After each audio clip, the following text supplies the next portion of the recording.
Journaling, note making ఇదేంటో ఒకసారి explain చేస్తాను. చాలా మందితో నేను మాట్లాడుతూ ఉన్నప్పుడు మీరు రోజు చేసే పనులను కానీ, మీరేమైతే మార్చుకోవాలనుకుంటున్నారో ఒక చిన్న నోట్‌బుక్‌లో రాయండి అని చెప్తాను. మళ్ళీ వాళ్ళతో మాట్లాడినప్పుడు అడిగితే ఏమంటారంటే, "మర్చిపోయామండి" అని అంటారు. ఎలాగండి? మరి సెల్ఫ్ డిసిప్లిన్ ఎలా వస్తుంది? సో, మీరు చేయాలనుకున్న పనులు, మీలో మీరు మార్చుకోవాలనుకున్న గుణాల్ని, అవన్నిటిని కూడా కొన్ని పాయింట్స్ కింద రాసుకుంటే గనక, ఏం చెయ్యాలి దానికి తగ్గట్టు అనేవి సబ్ పాయింట్స్ కింద వస్తాయి. So that you will see a beautiful result. చాలా ఇయర్స్ నుంచి నేను చేస్తున్న పని ఇదేనండి. బికాస్ నాకు సెల్ఫ్ డిసిప్లిన్ అంటే చాలా ఇష్టం.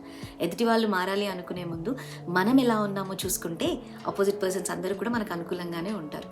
అండ్ ఇక్కడ కపుల్స్కి ఎస్పెషల్గా ఎలా ఉపయోగపడుతుంది అని అంటే, మీ రోజువారీ ఖర్చులు, మీ కాన్వర్జేషన్స్లో ఎలాంటి తప్పులు దొర్లుతున్నాయి, మీ బంధంలో ఎలా ఉండాలనుకుంటున్నారు, ఇవన్నీ రాసుకుంటే ఫస్ట్ థింగ్ మీకు మేనిఫెస్ట్ చేయడానికి ఈజీగా ఉంటుంది.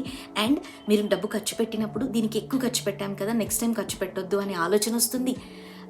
అండ్ థర్డ్ వన్ ఏంటి అని అంటే, మీలో మీరు మార్చుకోవాలనుకున్న గుణాల్ని కూడా మీరు ఐడెంటిఫై చేసి వాటికి తగ్గట్టుగా మూవ్ అవ్వడానికి మీకు చాలా హెల్ప్ అవుతుందండి. ట్రై చేసి చూడండి. రీసెంట్గా ఒక అమ్మాయి బిజినెస్ చేస్తూ ఉన్నప్పుడు తనకి చెప్పాననమాట, అమ్మ నువ్వెంత ఖర్చు చేసావు, ఎలా డిస్పాచ్ చేసుకున్నావు, ఎన్ని పంపించావు, ఎంత అమౌంట్ ఖర్చు అయింది, నీకు ఎంత మిగిలింది, ఇవన్నీ ఒక సిస్టమేటిక్గా రాసుకో. జనరల్గా బిజినెస్ చేసే వాళ్ళు రాసుకుంటారు, కానీ ఇంకా డిసిప్లిన్డ్గా మైన్యూట్వి కూడా రాసుకుంటే కనుక ఎలా ఇంకా నెక్స్ట్ టైం మనం ఉండాలో తెలుస్తుంది అని అన్నాను. She loved it. సో అది మీకు కూడా నచ్చుతుంది అనుకుంటున్నాను.